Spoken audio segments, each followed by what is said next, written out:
Today on Inquirer, President Bongbong Marcos meets with Filipino community in Brussels, Belgium. PhilHealth justifies 4.5% hike in premium contributions. Baguio-based journalist found guilty of cyberlibel. And Jin of BTS begins military service.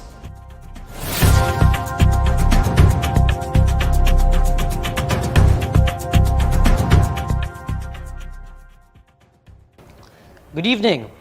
President Ferdinand Marcos Jr. met with the Filipino community in Brussels, Belgium, home to over 5,000 overseas Filipino workers. To give us an update, here's Philippine Daily Inquirer's Nestor Corrales reporting live from Brussels. Nestor? Meets with the Filipino community on Monday night. That's early Tuesday morning in Manila as he promises overseas Filipino workers in Belgium and in other parts of Europe that the government is working hard to provide options for the Filipinos not to leave the country. Speaking before at least 1,000 OFWs here, the president says he hopes that working abroad would no longer be a necessity for Filipinos. He assures OFWs that the government will create not just jobs but quality jobs in the Philippines and provide enough government support for OFWs who want to engage in business in the country. He hopes that one day OFWs will no longer be forced to work abroad due to lack of opportunities in the Philippines. The president also hails overseas Filipino workers as heroes of the pandemic, saying that they have been contributing to the Philippine economy due to the large impact of the pandemic. Belgium is home to at least 5,647 overseas Filipino workers who are mostly domestic helpers. Neil, earlier today, the president met with the International Maritime Employers Council. The president has repeatedly said that he will raise the issue of Filipino seafarers during his meeting with European leaders here. And later today, the president will meet with King Philip of Belgium, where he is expected to discuss bilateral ties between Manila and Belgium. The president will also deliver a closing remarks at the ASEAN-EU Business Summit and hold a press briefing with the media delegation later today. Neil? Nestor, just a few questions. Maraming nagko-question ngayon dito kay President Bongbong Marcos dahil sa dami na rin ng pagpunta niya sa ibang bansa ng mga kanyang mga travels. People are saying that the economy is struggling. But the Marcos administration has always defended this, saying we need to attend these events in order for us to foster our relationship with other leaders and for our economy na rin. So pagdating dyan sa event na yan in Belgium, ano yung concrete siguro na results that the Marcos administration is seeking to secure once they go back here in Manila? Yes, Neil, President Marcos and the Philippine delegation is expected to bring home at least 6.2 billion in investment pledges that ranges from different cooperation. One, for example, is the Unilever. It is expected to build another investment hub in the Philippines, and other investors are also willing to invest in the Philippines. So with the attendance of President Marcos in this 3-day summit, he is expected to bring home these investment pledges. And aside from that, the president is also expected to raise other concerns and other Philippine priorities that would benefit not only our OFWs but Filipinos back home in the Philippines. Nestor, you mentioned that President Marcos will raise several issues there in Brussels, and please correct me if I'm wrong, but one of the things he mentioned yesterday that he will raise there is the human rights situation here in the Philippines, because as you know, we have this situation with the European Parliament wherein they are threatening to end the perks the trade perks we are receiving from them if the human rights situation is not addressed. So the question here, Nestor, is what are the specific requests of the European Parliament, and is President Marcos willing to comply to these requests? You're right, Neil. The president told reporters on board PR001 that he will be definitely raising the human rights issues in the Philippines, which has been a concern for the European lawmakers because since 2014, the Philippines is enjoying a trade perks with the European Union countries. So, but the European countries and lawmakers have expressed concern over what they call the deteriorating human rights situation in the Philippines. This is because of the previous administration's drug war, which has claimed at least 6,000 mostly poor Filipinos. So this has been a great concern for EU lawmakers, and they want the Philippines to comply with this obligation because complying with these international standards on human rights is a condition for the Philippines to continue to enjoy these trade perks. And this will be very important for the Philippines because we are exporting to Europe more than 6,000 products. And that's why President Marcos assured Filipinos and assured the Philippines that he will definitely be raising this issue with European leaders during the 3-day business summit here. So when are we expecting President Marcos to raise this? Are we expecting him to include this in his speech or during the bilateral meetings? Yes, President Marcos will be speaking in various occasions during the 3-day summit here, including the ASEAN-EU Business Summit. So he is expected to raise this concern, and perhaps with his bilateral meetings with various European leaders, the president is also expected to raise this issue as he promised to Filipinos and as he mentioned with the media during his flight here to Belgium. Nestor, hanggang kailan si President Marcos dyan sa Belgium, and siguro ano yung pinaka-inaabangan natin na event ni President Marcos dyan? The president is staying here in Brussels until tomorrow, and he will be arriving in Manila December 15. And aside from the business summits, as mentioned earlier, the president will also be meeting with King Philip.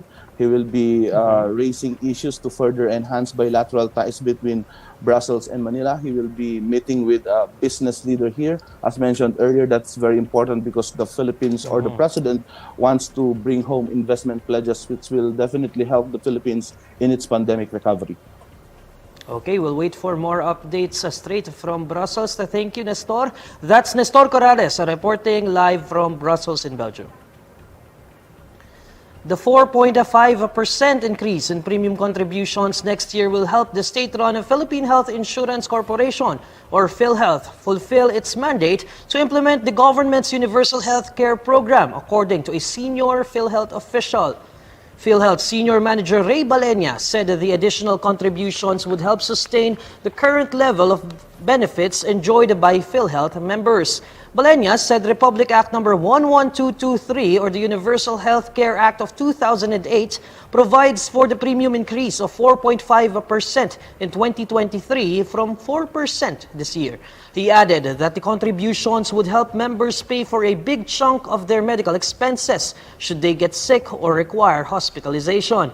The premium contributions will be collected from those earning at least 10,000 pesos monthly.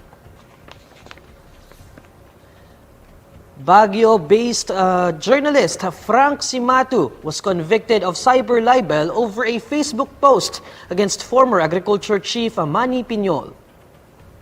Quezon City Regional Trial Court Branch 93 Acting Presiding Judge Evangeline Cabotchan Santos sentenced Cimatu to suffer the penalty of up to 5 years, 5 months and 11 days of imprisonment.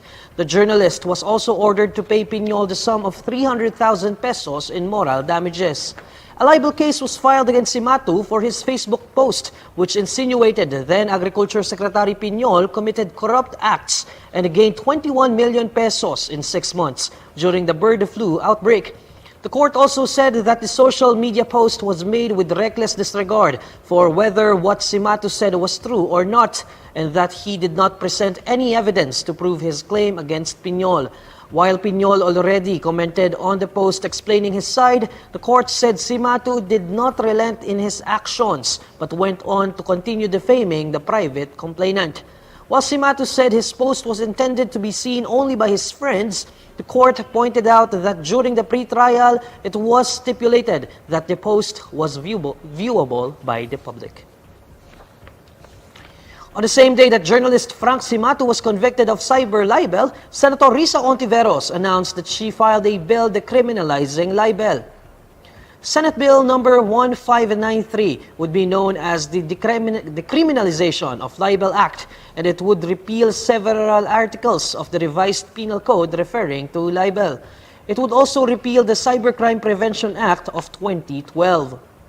In a statement, Hontiveros said the country's libel laws have been weaponized to stifle fundamental rights, citing the need to decriminalize a libel to defend press freedom. Hontiveros also pointed to the case of Rappler CEO and Nobel Peace Prize winner Maria Ressa and former colleague Reynold Santos as examples of how libel laws are abused in the country.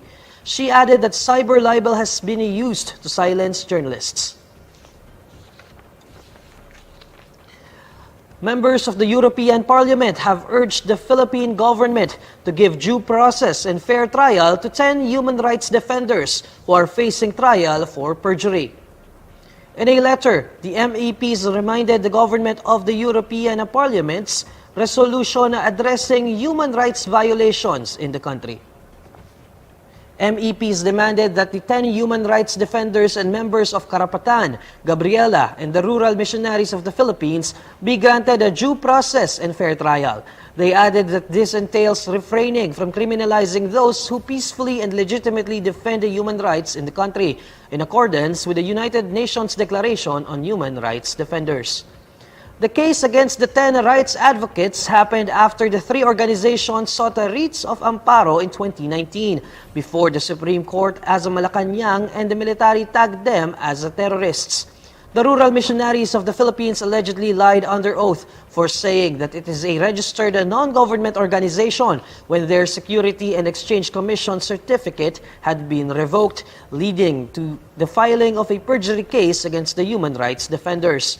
The MEPs reiterated that they wrote the letter in recognition of the roles of human rights advocates in upholding democracy, while taking into account the commitment that the international community, including the European Union, has assumed to protect human rights defenders around the world. BTS member Jin begins his mandatory South Korean military service today. Jin, the oldest member of the band, is the first to enlist since the septet announced their hiatus earlier this year. All able-bodied men in South Korea are required to serve at least 18 months in the military. Despite debates on their exemption from duty, BTS confirmed their military enlistment in October. Jin bid farewell to fans in a Weaver's post, saying, quote, "Now it's curtain call time," in reference to a character's line from a video game he plays. In a Twitter post, the younger BTS members pose with Jin as they send him off today. The group is set to reunite in 2025 when all members have fulfilled their military duty. Alamin natin ang mainit na balita sa mundo ng showbiz kasama si Irvin Santiago ng Bandera. Irvin? Hi Neil at sa lahat ng mga kabandera natin all over the universe, ito na nga ang latest Bandera Chika. Sa kauna-unahang pagkakataon ay diretsahan ngang inamin ng veteran TV host comedian na si Joey De Leon na totoong nagtampo siya kay Tony Gonzaga. Ito nga yung panahong nagdesisyon ang singer-actress na iwan ang longest-running noontime show sa bansa na Itbulaga para lumipat sa ABS-CBN. Kahapon nga ay nakachikahan natin ang tinaguriang Master Henyo sa naganap na Grand Media Con ng Metro Manila Film Festival 2022 entry na may teacher, kung saan nabanggit nga niya dyan na totoong sumama ang loob niya kay Tony Gonzaga. Sabi ng TV host, natural lang naman daw sa kanila ang magtampo at sumama ang loob dahil itinuring din nilang baby ang aktres. Anya, naging selfish lang daw siya nung panahong yon. Pero anya, proud na proud siya ngayon kay Tony dahil sa mga na-achieve nito sa kanyang showbiz career, pati na ang pagkakaroon nito ng maayos at malusog na pamilya.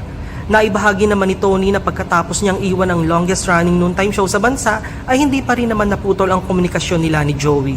Naalala pa niya yung araw na tinawagan siya ng veteranong TV host para imbitahin sa kanyang kaarawan. Mag-boyfriend pa lang daw sila noon ni Paul Soriano. Samantala, dumipensa naman si Joey sa mga nambabashki na Tony at Paul dahil sa sinabi ng direktor na itinuturing niyang most powerful celebrity sa bansa ang kanyang misis. Pagtatanggol ni Joey, ang ibig daw sabihin ni Paul ay equally powerful yung mga tumitira kay Tony. Pero hindi naman daw nagre-react o pumapatol ang aktres, kaya mas powerful pa rin ang TV host. Natanong din ng komedyante kung bakit siya napapayag ni Tony at Direk Paul na gawin ang My Teacher para sa MMFF 2022 gayong matagal na siyang hindi nagpepelikula. Aniya, marami na raw nag-alok sa kanya na gumawa ng movie para sa film test at nang malaman niyang hindi pa rin lalahok sa MMFF ang kaibigang si Vic Soto this year, tinanggap na niya ang My Teacher. At yan ang Bandera Chika natin for today. Thanks, Neil! Maraming salamat, Irvin. Ako, masakit talaga yung mga iwanan na yan. Kaya sa lahat ng armies out there, tight hugs. Bora head, Jin. And these are the stories you need to know today. I am Neil Mercado. It's 12 days before Christmas. Sana nakapag-Christmas shopping na ang lahat. Follow INQUIRER.net on Facebook, Twitter, YouTube, TikTok, Instagram, and Reddit. For more stories, visit INQUIRER.net. Good evening.